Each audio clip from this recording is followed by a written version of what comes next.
and welcome. How many more children must disappear before Nigeria treats school adoptions as a national emergency? How many more parents must spend sleepless nights wondering whether their sons and daughters will ever return home? And why, despite repeated promises, security meetings, and public assurances, are school children still being held captive by armed groups across the country? These questions echoed through the streets of Abuja as human rights activist Omoyole Sowore led a protest demanding the immediate rescue of adopted pupils and teachers. But while protesters marched with placards and demands, another image captured national attention: heavy security deployment around the presidential villa. The protest was originally planned to move directly to Aso Rock under the banner of Occupy Aso Rock. Yet, as demonstrators approached the area, they encountered layers of security personnel positioned around key routes. Anti-riot police officials, military personnel, and other security agencies were deployed in large numbers around the presidential villa and surrounding roads. The result was a visible show of force that prevented protesters from reaching the seat of power. This immediately raised a serious question that many Nigerians are asking: if such massive security resources can be mobilized to protect government institutions, why are communities across the country still struggling to protect school children from kidnappers? Let's watch. Rescue or resign! Rescue or resign! Rescue or resign! Rescue or resign! Rescue or resign! Rescue or resign! Rescue or resign! Rescue or resign! Rescue or resign! Rescue or resign! Rescue or resign! Rescue or resign! Free our children now! Free our children now! Free school children now! Free school children now! Free school children now! Free school children now! Rescue or resign! Rescue or resign! Rescue or resign! Rescue or resign! Rescue or resign! Rescue or resign! Rescue or resign! Rescue or resign! Rescue or resign! Rescue or resign! Free our children now! Free our children now! Free our children now! Free our children now! Free our children now! Free our children now! Rescue or resign! Rescue or resign! Rescue or resign! Rescue or resign! Rescue or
resign. Rescue or resign. Rescue or resign. Rescue or resign. Free our children now. Free our children now. Free our children now. Free our children now. Free our children now. Rescue or resign. Rescue them or resign. Rescue them or resign. Free our children now. Free our children now. Rescue them or resign. Nigerian people, we are here as a rehearsal for what might become the final push for a revolution in this country. We are asking that Tinubu with immediate effect, go and rescue the children who were kidnapped from their schools across the country and get them released immediately. Because that is what he imposed himself on Nigerians to do as the presidency that he stole in 2023. And from which we shall never allow him to come back again in this country. Do you want Tinubu to come back again? No. Tinubu must go. Tinubu must go. Tinubu must go. Tinubu must go. So this march is to harass the release of those children, and it's going on all over the country. This is the Abuja version. We were planning, or we actually had gone to the villa, but they put soldiers in large numbers. It's not as if we cannot push the soldiers aside. But we decided that because it's a peaceful process, we will not have any confrontation with the soldiers or police. Otherwise, they are nothing before the people. At all, they are nothing.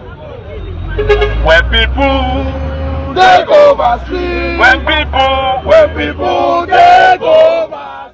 Standing before journalists during the demonstration, Sowore did not hide his frustration. He described the country's security situation as one of the most troubling challenges facing Nigerians today. According to him, the protest was not simply about politics or opposition activities.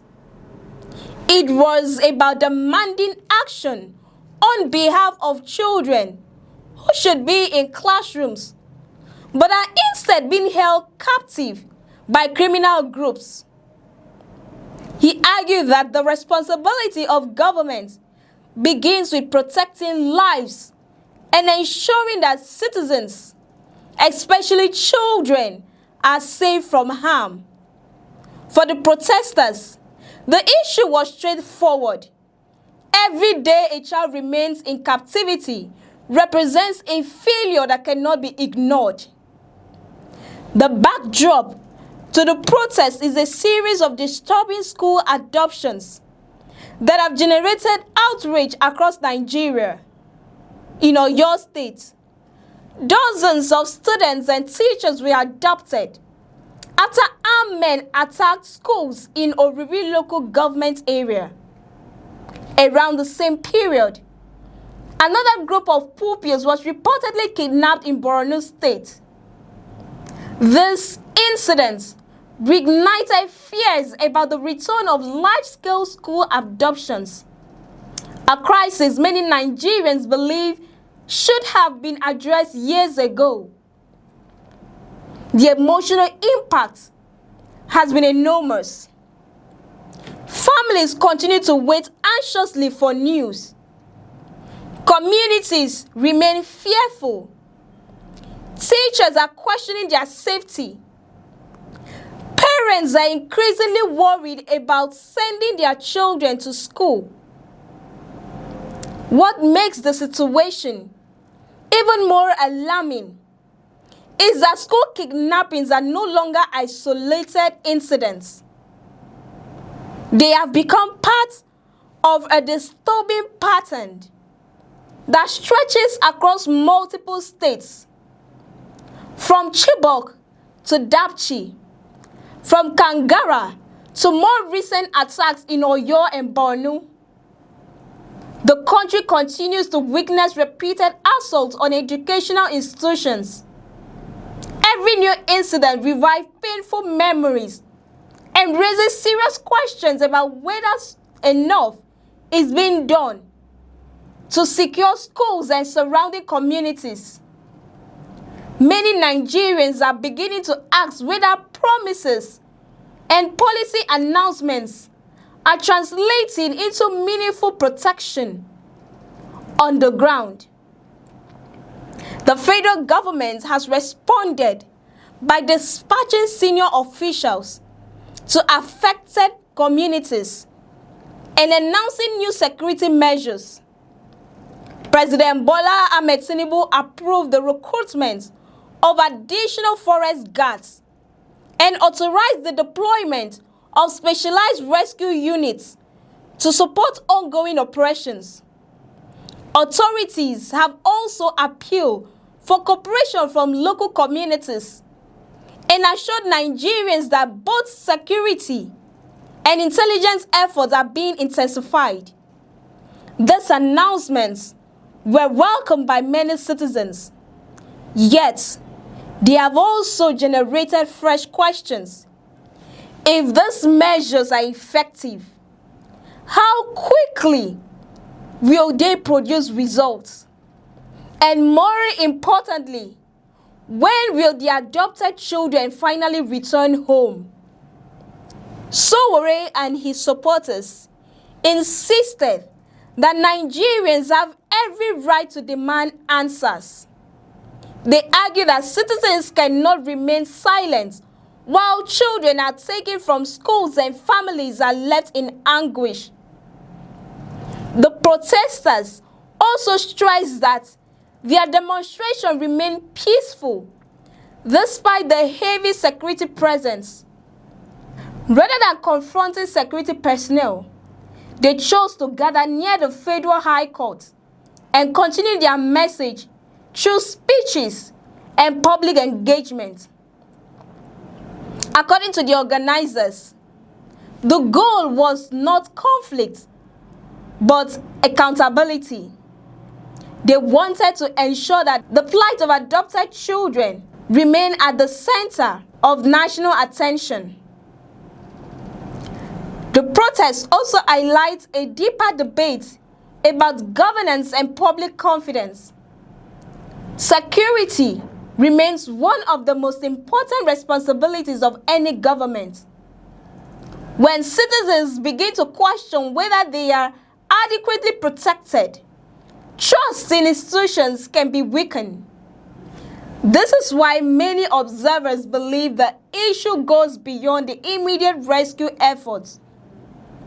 It is also about restoring confidence that schools can be safe, communities can be protected, and parents can send their children to learn without fear of adoption. Until that confidence is restored, anxiety will continue to spread across many parts of the country. As Nigeria watches developments unfold, the central question remains unanswered. Why are innocent children still being held captive while families continue to wait for relief? The security deployments, official statements, and government assurances may dominate headlines. But for the parents of adopted pupils, only one outcome truly matters. They want their children back. They want them back home safely. And until that happens, public pressure is unlikely to disappear. The protests in Abuja may have ended in one day, but the demand from millions of Nigerians remains the same. Bring the children home. Stay with us on News Express. Don't forget to like, share, and subscribe. I am Cassie Tony, and many thanks for watching.